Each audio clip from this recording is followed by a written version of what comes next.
So hey, we're out here planting pear trees today. Kieffer pear trees. These are really nice pear trees. I got a good deal on them, and they are huge and healthy. So we're gonna put these in the ground. Number one thing you want to do when you're planting trees is make your hole twice the size of the root ball. You know, and it's pretty simple. Just dig it out, make sure it's twice the size. This stuff is chicken from our chicken manure, or chicken compost from our chicken coop. And we always throw that in the bottom of anything we plant. It's just fantastic stuff. So, or you can throw a fish in there like the old Indians did. But for now, we just use a little fertilizer. So that's what we're doing today, planting these kieffer pears, and hopefully we'll get a good harvest from them. We have other apple trees here, and so this will be our first pear trees. So here we go.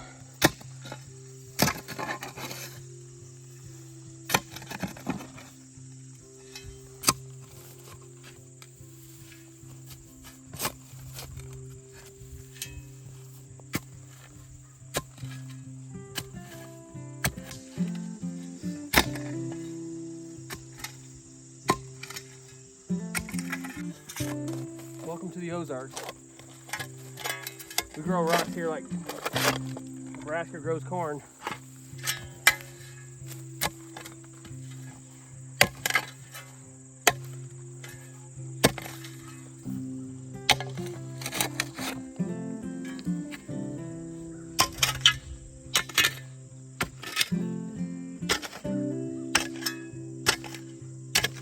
All right, so we got our hole dug. You could go a little deeper, but we're in the Ozarks, and it's got we got a lot of rocks and clay. So next thing you want to do is, these are kind of a pain sometimes, but I just tap them like this all the way around. Just give them a tap like that, and they'll want to pull out. A little trick I learned. And just take the roots, and I just kind of barely pull on them. Loosen them up just a tad. Kind of like any plant. Don't mess with them too much. Set down your hole. Okay, so once you get your tree in, you want to make sure your root ball is the same level of your ground, which we're real close. You always want to make that hole twice the size like we talked about. Take your compost or manure or a fish, as the Indians would do. See, I dumped about half of this bucket in here because I'm gonna do 2 apple trees today. And the thing about pear trees is, if you plant 2 by each other, they do produce better.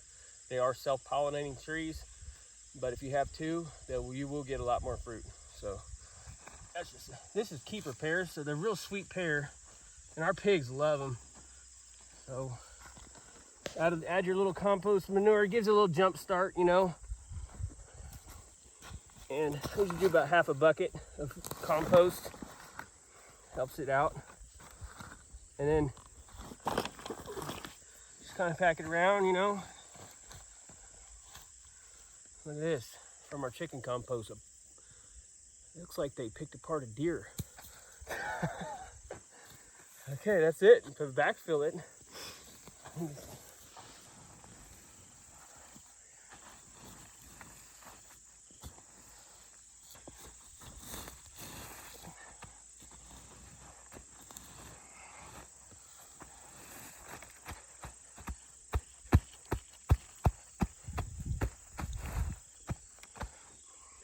Kind of leans. If it's leaning, you can push it the way you want it. Looks really straight to me.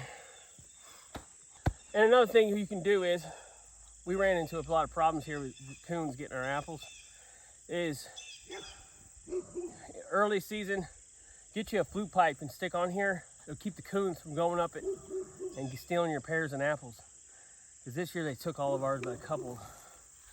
And it's not exactly fun when you spend so much hard work on them. So if you can keep the coons from climbing up, that's a really good thing. But this is a really nice, healthy tree. I think it's gonna be really well. After you get it all where you want it like this, packed in, tree's nice and sturdy, just kind of pack it down a little. And then after we plant our other one, we're gonna go over to the spring and get some water and water it. And I would suggest definitely watering these every single day when you're planting them so they can get established. All right, y'all, so let's go down to the spring and get some water.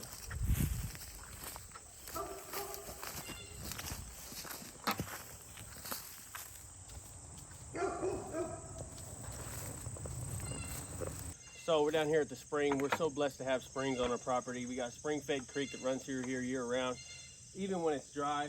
On the better times of the year, we have a little waterfall right here, and it'll come off of this waterfall flowing pretty good. You can see it's barely trickling still. This is more of a drier time that we're in right now, but it never stops running, and it's such cold spring water. And there's fish in here. Actually, we've gotten down in there and hung out and ate fruit before. So it's just a really cool thing to have. Let's go over to the spring box and dip some water.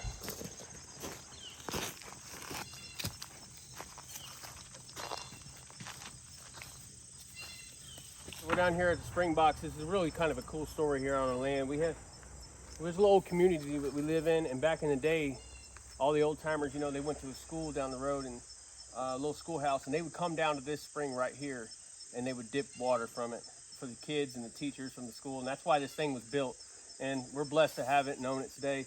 So it's pretty amazing, especially in the times we're in. If you ever need water, spring is definitely something good to have on your land when you're looking to buy land. So what we do is take this off. I just keep it covered with some old tins.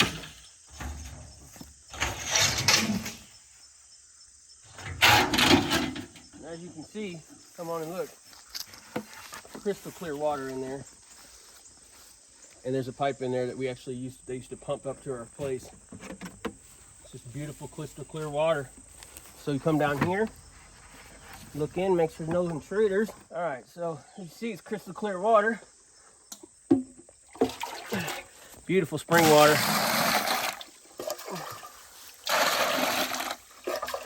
One reason why the old timers would build these is so animal feces and animal stuff would stay out of the water. And there is a spring directly on top of this concrete box. And see, the water will flow off to the side and go to the creek. But the main purpose of these was to have safe drinking water that wouldn't have like parasites and feces from animals. So it's super clean water, and in a pinch, you come down here and have a glass of water. We drank from it before. You can't just filter it, or just drink it straight. The old timers would just drink it straight.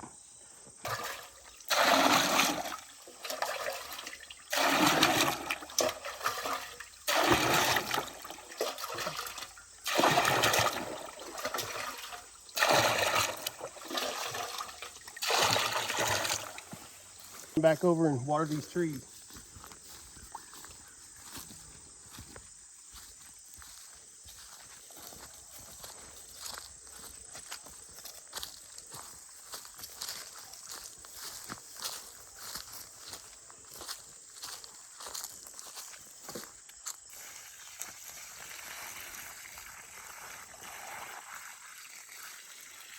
And let it soak in a little. A little more. They don't run off.